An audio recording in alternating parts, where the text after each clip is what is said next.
Hi hello friends, welcome back to my channel. ఈరోజు మనం గోదావరి నది ఒడ్డున గల పుణ్యక్షేత్రాలను గురించి ఒకసారి చూద్దాం.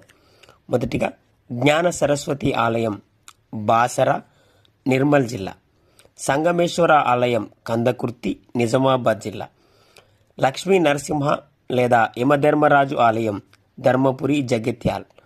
సత్యనారాయణ స్వామి ఆలయం, గూడెంగుట్ట, మంచిర్యాల. కోటేశ్వర సిద్ధేశ్వర ఆలయం, కోటిలింగాల, జగిత్యాల. విశ్వనాథ ఆలయం, మంచిర్యాల. అంబ అగస్తేశ్వర ఆలయం, చెన్నూరు, మంచిర్యాల. గౌతమేశ్వర ఆలయం, మంతని, పెద్దపల్లి. కాళేశ్వర ముక్తేశ్వర ఆలయం, కాళేశ్వరం, జయశంకర్, భూపాలపల్లి. శ్రీ సీతారామచంద్ర స్వామి ఆలయం, భద్రాచలం, భద్రాద్రి కొత్తగూడెం. ఇవి ఫ్రెండ్స్ గోదావరి నది ఒడ్డున గల పుణ్యక్షేత్రాలు. Please like, share and subscribe to